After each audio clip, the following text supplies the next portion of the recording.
반갑습니다. 오늘은 나병에 대해서 말씀드리겠습니다. 레위기 13장 2절에 만일 사람의 그의 피부에 무엇이 돋거나 뾰루지가 나거나 색점이 생겨서 그의 피부에 나병 같은 것이 생기거든 그를 곧 제사장 아론에게나 그의 아들 중 한 제사장에게로 데리고 갈 것이요 했습니다. 이 나병은 구약시대에 가장 핵심적인 질병 중에 하나였습니다. 신약에서도 이 나병에 대한 얘기가 많이 나오게 됩니다. 이 나병을 다루는 것은 제사장의 직분이기도 했습니다. 우선 악성 피부병과 나병을 의심하게 될 때 어떻게 해야 될 것인가 하는 것이죠. 피부에 나병 같은 것이 생기면 제사장에게 보여야 됩니다. 제사장이 먼저 진찰을 하고요. 환부의 털이 휘어졌고 환부가 피부보다 오목하여졌으면 나병입니다. 이 나병이라고 되면은 부정하다 이렇게 판정을 합니다. 그래서 정하다 부정하다 하는 판결을 제사장이 하게 되는 것이죠. 이 부정하다라고 하는 것은 역시 죄의 속성이기도 합니다. 깨끗하지 않다 하는 것이죠. 만일에 피부에 색점이 희나 우묵하지 아니하고 그 털이 희지 아니하면 이래 동안 가두어둔다. 증상을 보게 되는 거죠.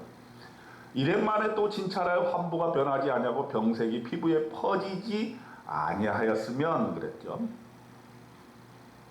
또 이래 동안 가두어둡니다. 이래를 또 보는 것이죠.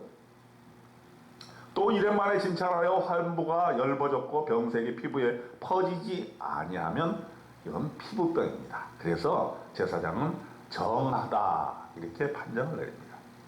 자, 부정하다 또 이 병은 퍼진다 하는 것이죠. 전염성이 있다는 얘기죠. 죄도 역시 전염성이 있는 것이죠. 그렇게 되면 옷을 빨아야 합니다. 하지만 또 병이 피부에 번지면 제사장에게 다시 보여야 합니다.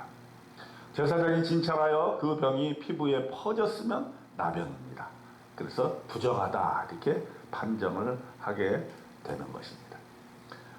부정한 것 그리고 그 병이 퍼지는 것 이것을 굉장히 중요하게 보아야 되는 것입니다. 그런가 하면 오래된 나병이 있어요. 또 나병이라고 다 이렇게 부정한 것이 아니고 오래된 나병이 들었다면 제사장에 데려가는데 제사장이 진찰해서 피부에 흰점이 돋고 털이 휘어지고 거기 생살이 생겼으면 나병이 오래된 것이라 이렇게 볼 수가 있습니다. 이미 부정하였습니다. 그렇기 때문에 가두어 두지는 않는다는 거예요. 격리시키지 않습니다.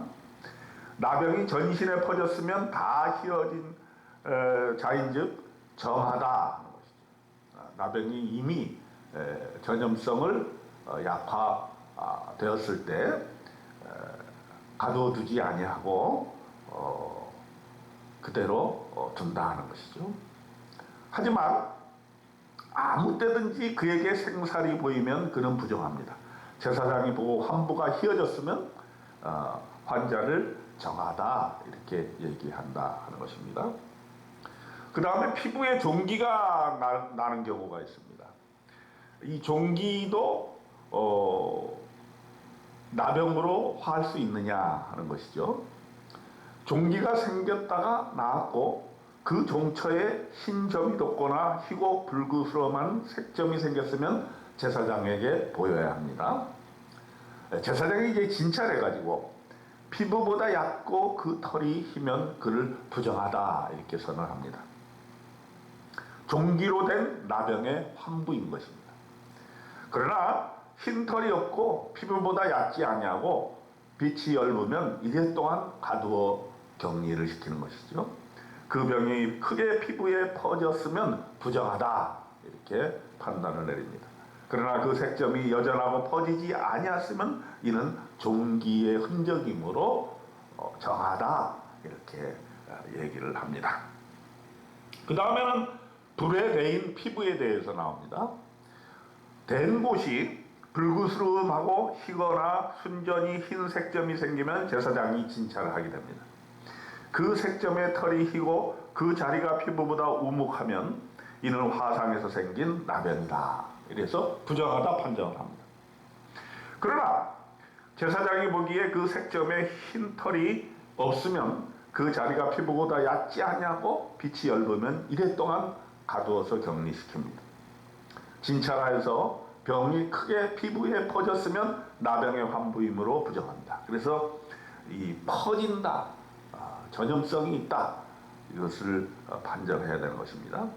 만일 색점이 여전하여 피부에 퍼지지 아니하고 빛이 엷으면 화상으로 부은 것이니 제사장의 그를 정하다 할 것입니다. 이것은 나병이 아닌 것이죠.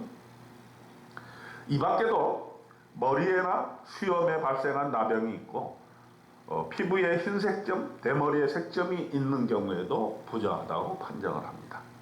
뿐만 아니라 의복이나 가죽에 생기는 곰팡이도 나병일 경우가 있습니다. 이럴 경우에는 완전히 불살라야 하는 것입니다. 자, 이렇게 레위기 13장에서 나온 나병에 대한 규례는 전염병을 방지하고 전염을 방지하고 격리함으로써 사람을 깨끗하게 보존하는 것을 우리는 볼 수가 있겠습니다. 나병에 걸리게 되면 병이 있는 날 동안에는 혼자 진영 밖에서 격리되어서 살아야 하는 것입니다. 오늘날 우리가 코로나도 격리를 하고 있지 않습니까?